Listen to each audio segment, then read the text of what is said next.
Bristol Community College, Mathematics with Dan Avedikian, Math 060, Topics in Developmental Mathematics, Section 4.7, Problem 10.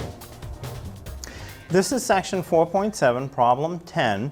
It says 60% of the students in the Business Transfer Program at BCC transfer to UMass Dartmouth. If 1,260 students in the program plan to transfer to UMD, how many students are in the program altogether? So, with most percent problems, if you can, what I like to do is rewrite it so that it fits the sentence, A is P% of B. And if I can write it that way, I plug it into the formula A over B equals P over 100. So, can I write it as A is P% of B?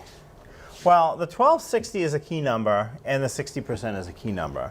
So the 60%, I know it's going to go here, 60%. The question is, the 1260, is it the A or the B?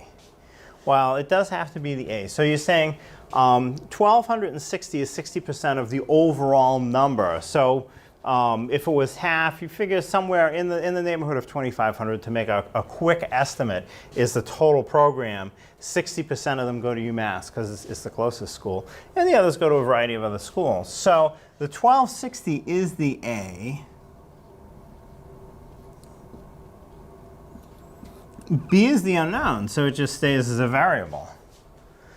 So I can write it like that. 1,260 is 60% of B, of some unknown number. So the A is the 1,260, becomes the equals P%. So P is the 60. The percent becomes the 100.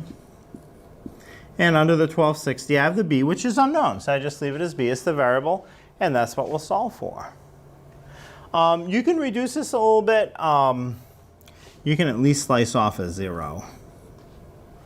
You could reduce it further, but since I have to multiply, I like having a 10. Even though I know it reduces further, I'll probably just leave it. So if I multiply one way, 1,260 times 10 will be 1,260 with an extra 0 on it from the times 10. And then this becomes 60 times B, or 6 now that I've reduced it. 6 times B is B6 or 6B.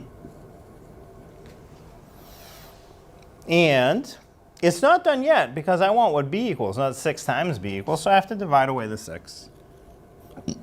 B is 12,600 over 6. Now, if your math teacher allows you to use a calculator, what you do is you put in the numerator, divide by the denominator, equals, and you'll get your answer. If your math teacher does not allow you to use a calculator for class, you just have to do it the long way. So the denominator of 6 divides into the numerator of 12,600 how many times? Well, 6 doesn't divide into 1, but it'll divide into 12. 6 times 2 is 12. 12 minus 12 is 0, comes out even. Bring down the next digit. It's a 6. 6 times something is 6, well, it's times 1. 6 times 1 is 6. Subtract, you get a 0. Bring down the next digit is 0. The rest will be 0. 6 times what is 0? Well, 6 times 0. That's 0. Subtract, bring down the last 0. 6 times something is 0. Again, that's 0. Remainder is 0. So it's 2,100. That's the value for B. Whether you can do it with your calculator or you divide it out the long way. I have B is 2,100. Now, with many of the application problems, when you solve for that variable, you have to ask yourself, did I find the final answer to what the question asks? And in this case, you have. So the total number of students in BCC's business transfer program would be 2,100. 60% of them going to UMass would mean 1,260 out of the 2,100. A little more than half of them go over to UMass, and the rest go somewhere else.